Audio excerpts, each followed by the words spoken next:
हाल में प्रकाशित विश्व बैंक के लॉजिस्टिक प्रदर्शन सूचकांक 2023 में भारत 6 पायदान की छलांग के साथ 139 देशों की सूची में 38वें स्थान पर पहुंच गया है। भारत 2018 में इस सूचकांक में 44वें तथा 2014 में 54वें स्थान पर था।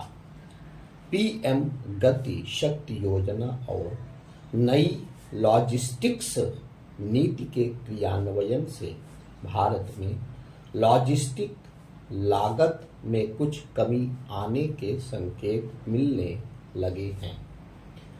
आधुनिकीकरण एवं डिजिटलीकरण से भी भारत का लॉजिस्टिक प्रदर्शन बेहतर हुआ है। सामान्यतया वस्तु के उत्पादन में कच्चे माल की लागत पहले क्रम पर और मजदूरी की लागत दूसरे क्रम पर होती है। फिर लॉजिस्टिक लागत का क्रम आता है। लॉजिस्टिक लागत का मतलब है उत्पादों एवं वस्तुओं को उत्पादित स्थान से गंतव्य स्थान तक पहुंचाने तक लगने वाले परिवहन, भंडारण एवं अन्य खर्च। लॉजिस्टिक लागत कम या अधिक होने में बुनियादी ढांचे की अहम भूमिका होती है। यदि बुनियादी ढांचे की सुविधाएं उपयुक्त हों तो तेजी से सामान पहुंचने, परिवहन संबंधी चुनौतियां और ईंधन की लागत कम होने से भी लॉजिस्टिक लागत कम हो जाती है। यदि निर्धारित समय में बुनियादी ढांचे संबंधी परियोजनाएं पूरी हो जाती हैं तो भी लॉजिस्टिक लागत में कमी आती है।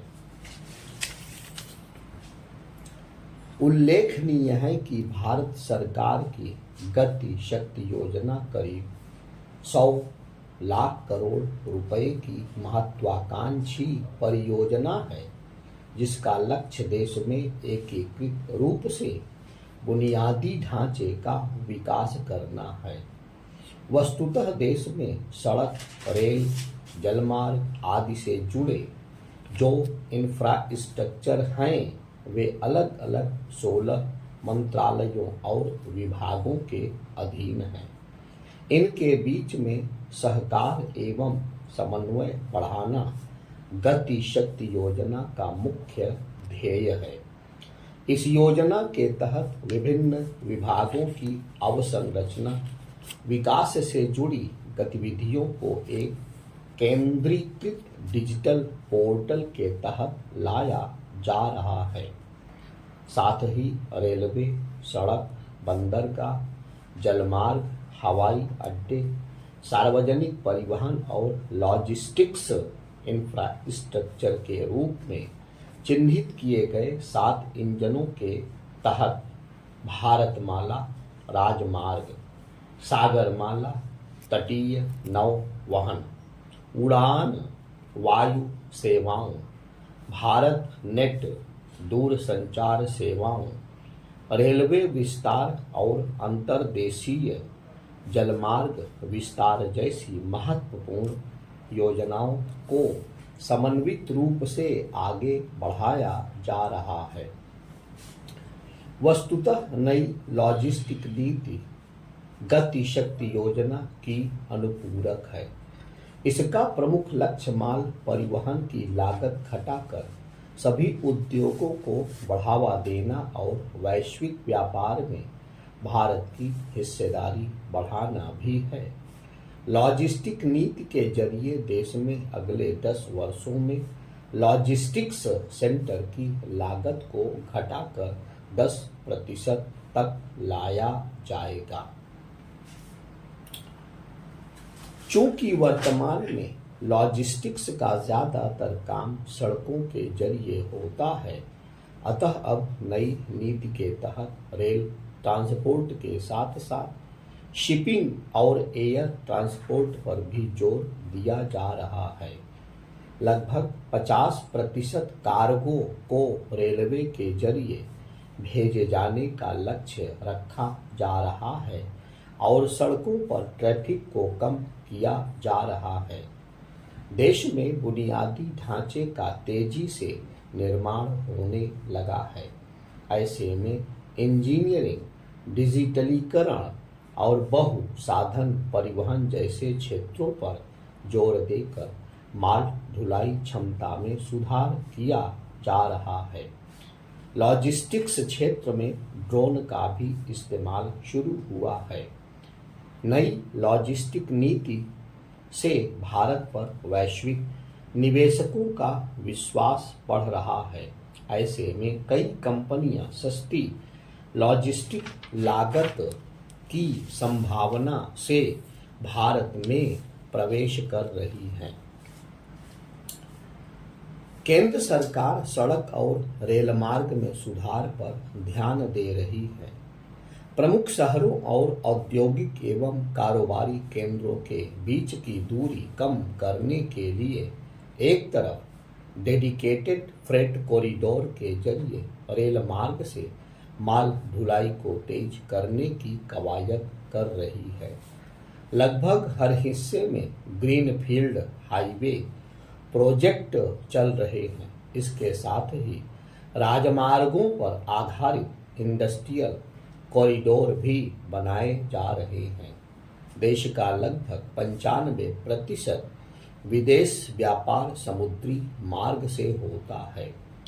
देश में नवीनतम बंदरगाह नीति के तहत बंदरगाह लैंडलॉर्ड मॉडल की शुरुआत की गई है।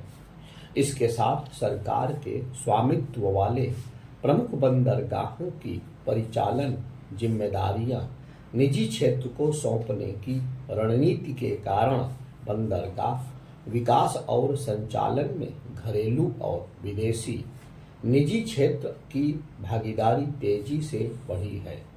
इससे कई निर्यात आधारित उद्योगों की प्रतिस्पर्धी क्षमता बढ़ी है।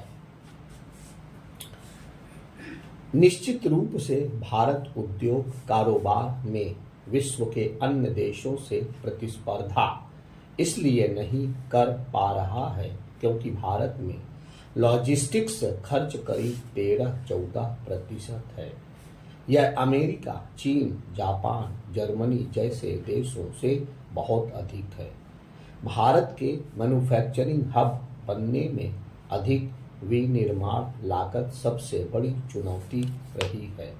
ऐसे में लॉजिस्टिक लागत घटने से अन्य प्रतिस्पर्धी देशों की तुलना में भारत में मैन्युफैक्चरिंग लागत में कमी देश को मैन्युफैक्चरिंग हब बनने की डगर पर तेजी से आगे बढ़ाएगी।